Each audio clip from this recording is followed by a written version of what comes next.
continuamos conversando con Johnny Hernández, quien tiene 25 años trabajando, prestando sus servicios en Sidor, conoce muy bien de la empresa, y él nos decía pues que los pasivos laborales es todo aquello que se le adeuda a los trabajadores. Y rapidito vamos a explicar un poco algo, porque cuando yo conversaba anoche con un sidorista, él me decía que una de las explicaciones que dio la juez es que ustedes no, estaba sin lugar esas utilidades porque sencillamente ustedes tenían una ganancia de 120 días de utilidades. Entonces esos 120 días de utilidades de alguna manera mataba ese 15% que ustedes estaban pidiendo. Ya te explico. Ese es un argumento leguleyo que se aplica de alguna manera, porque acuérdate que las leyes orgánicas del trabajo y su reglamento todavía continúa conspirando más a favor de los patronos o los dueños de la empresa que a favor de los trabajadores. Es por eso que a veces un trabajador para resolver un problema laboral necesita hasta 50 abogados y no sé cuántos años para ir a audiencias a resolver problemas, como lo estamos haciendo nosotros por el reclamo de los 14 conceptos por pasivos laborales que tenemos en los tribunales con más de 3.700 trabajadores también. Entonces, el problema suscita, Norma, me disculpa, que cuando el patrón o el dueño de la empresa obtiene sus ganancias brutas, sus ganancias netas, percibidas durante todo el año respecto al cierre de su unidad contable, del año contable, ella debe extraer los costos de operaciones administrativos, incluyendo el talento humano, el recurso humano, que somos los mismos trabajadores. Todos los gastos. Ok, todos los gastos o costos. Y lo que quede de esa sustracción, que son las ganancias del dueño de la empresa, él debe distribuir el 15% de eso que le queda a los trabajadores. Ahora, si ese 15% supera los 120 días de utilidades que recibimos los trabajadores, según nuestra cláusula número 8 de nuestro contrato colectivo, entonces se nos entregará la diferencia. Ahí es donde se pega. Pero si eso no supera los 120 días de utilidades que por obligatoriedad el patrón debe honrarnos, según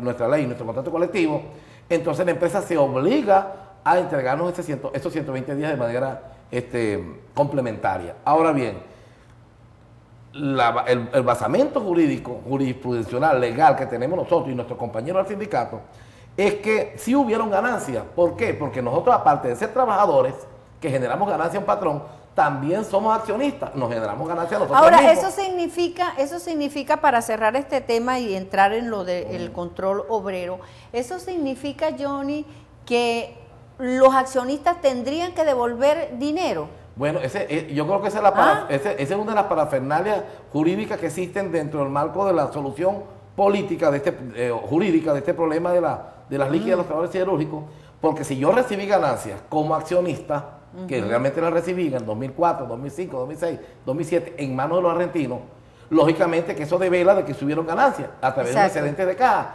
Entonces, si la ley tipifica de que de esa ganancia yo debo darle o retribuirle el 15% a los trabajadores activos, eso significaría entonces de que tú, por ejemplo, tendrías que devolver el 15% a mí mismo como trabajador.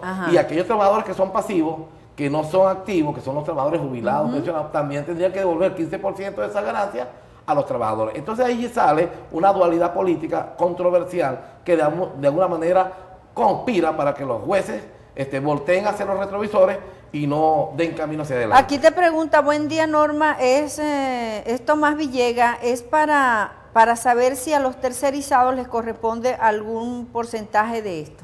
De las ganancias líquidas. Sí, eso a los tercerizados. Los tercerizados no son empleados de Sidor, tienen que ser de nómina, ¿verdad? Sí, es lo que es decir, los tercerizados eso lo puede responder nuestro abogado, el camarada Edwin Zambrano, quien está encabezando esto. Acuérdate que nosotros tenemos un representante jurídico. Sí. Nosotros los trabajadores somos mecánicos, somos electricistas, somos instrumentistas. Bueno, ya preguntaremos. Vamos a entrar al control obrero.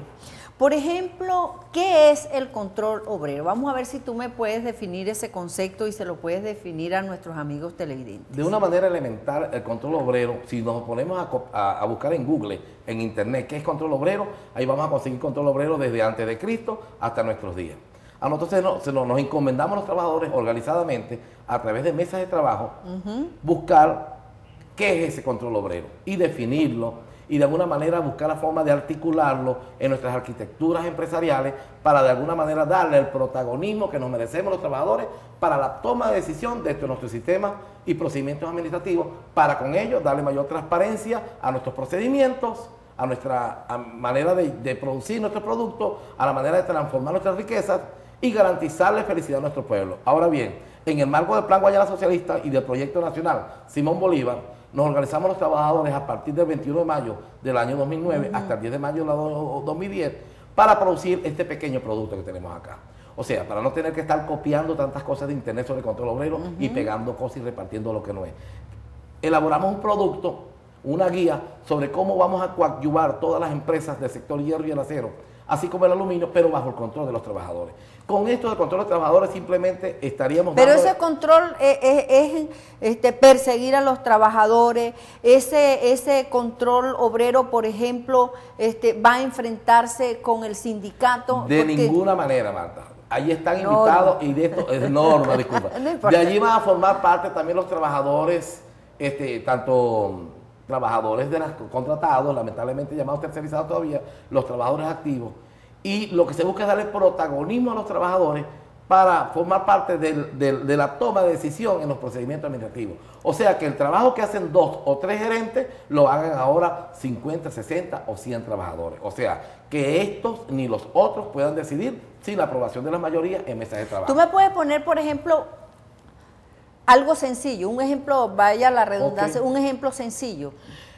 Control obrero es el apoderamiento de los trabajadores de sus medios de producción de manera plenipotenciaria con poder vinculante para transformar sus productos, velar por las riquezas que se generan, velar por que aguas arriba aseguremos nuestros productos naturales no renovables a nuestras futuras generaciones y asegurar de que estos productos dentro de cada proceso de nuestras empresas, tanto al hierro y acero, le demos un valor agregado hacia productos verdaderamente terminados que satisfagan necesidades tanto de las comunidades como de los trabajadores que también formamos parte de las comunidades. Ahora bien, el control obrero conspira para que los trabajadores participemos de manera activa y protagónica en la toma de decisión.